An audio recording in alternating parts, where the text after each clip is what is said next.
ধন্যবাদ জানাই। আল্লাহ রব্বুল আলামিন ন্যায়ের পক্ষে বিজয় দান করেছেন। আপনারা দেখেছেন ইসলামী আন্দোলন বাংলাদেশ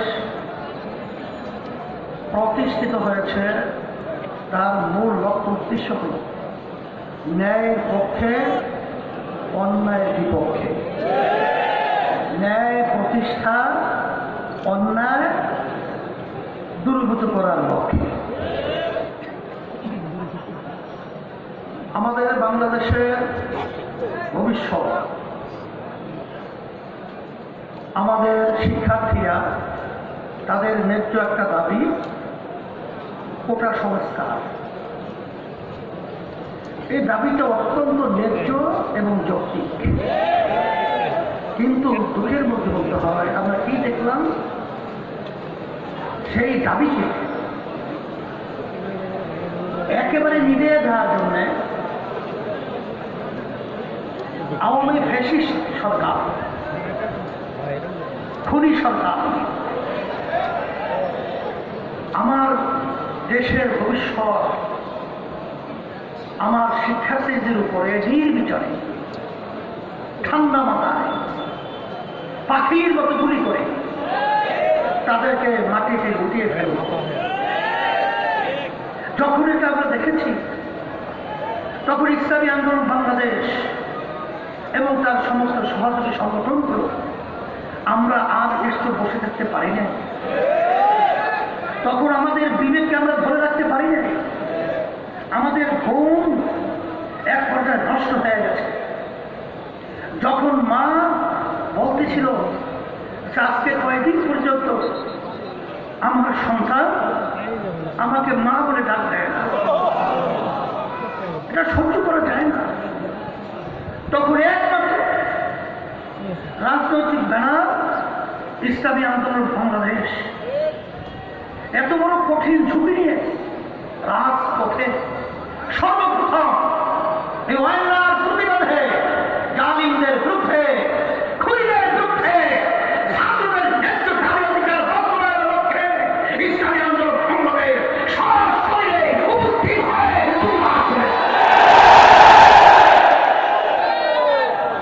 আপনারা দেখেছেন সেই আন্দোলন সংগ্রামে আল্লাহ রাব্বুল আলামিন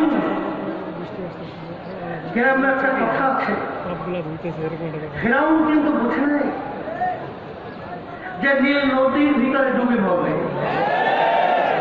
কারণ কিন্তু বুঝে নেই এভাবে তার ধ্বংস হয়ে যাবে। আমরা বারবার বলেছিলাম, এই আওয়ামী জালিম সরকার, তোমরা কিভাবে আজকে বাংলাদেশের ভিতরে নিরীহ মানুষদেরকে এবং আমার খবর হৃদয় আমার সন্তানদেরকে কিভাবে পাখির মতো ছুটি করে হত্যা করছো। তোমরা যত খুনি জানেন ফিরাউনের মস্তক হোক, এমন একটা সময় আসবে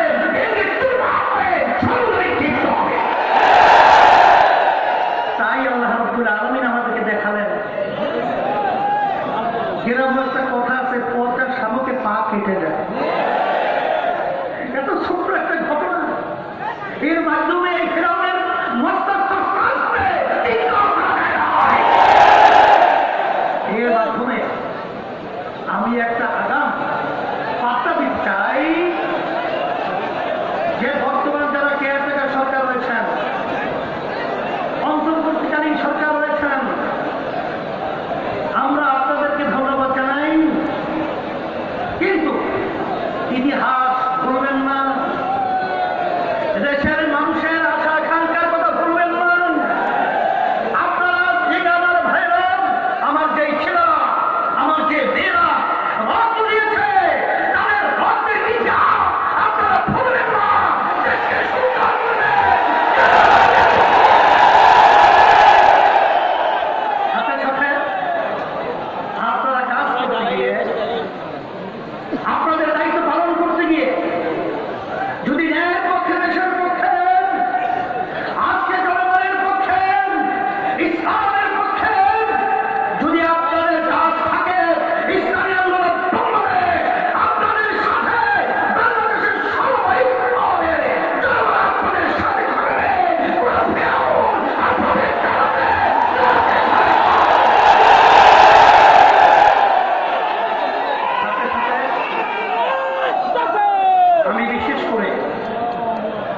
ইসলামী আন্দোলন বাংলাদেশ এবং তো সমস্ত সহযোগী সংগঠন, আপনারা অন্যায়ের বিরুদ্ধে, খুনিদের বিরুদ্ধে, জালেমদের বিরুদ্ধে যে ভূমিকা রেখেছেন, আমি অসংখ্য ধন্যবাদ আপনাদেরকে জানাই।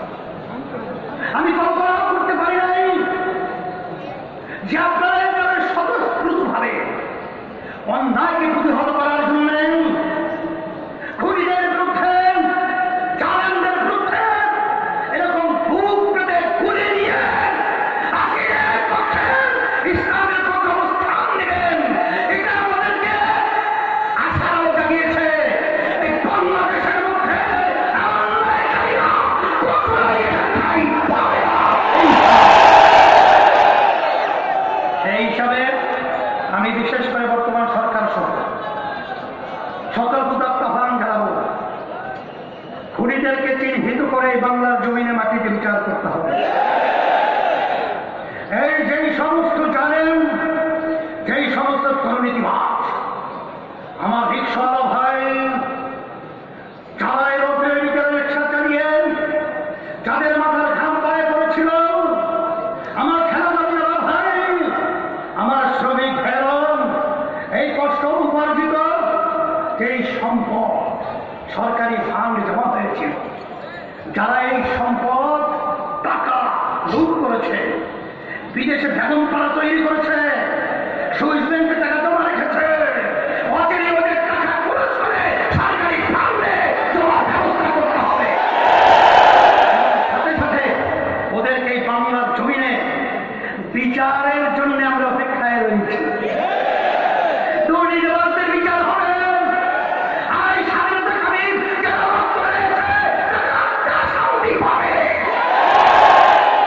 এই হিসাবে আজকে ইসলামী আন্দোলন বাংলাদেশ এবং তার সমস্ত সহযোগী সংগঠন সকলকে আহ্বান জানাবো।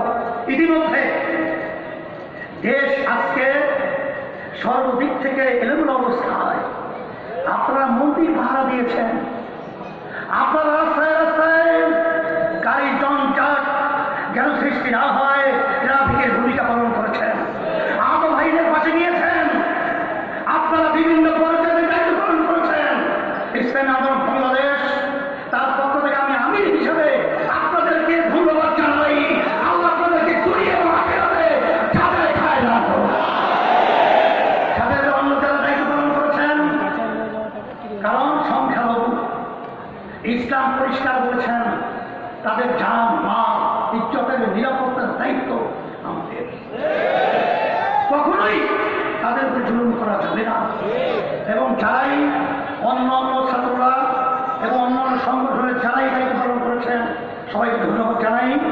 আর বিশেষ করে সেনাবাহিনী সহ বর্তমান ডক্টর ইউনূস সহ তারা যে দায়িত্ব পালন করতেছেন এবং অন্যান্য যারা দায়িত্ব পালন করছেন, আপনারা ন্যায়ভাবে এবং সুন্দরভাবে দেশ পরিচালনা করার উদাত্ত আহ্বান জানাচ্ছি।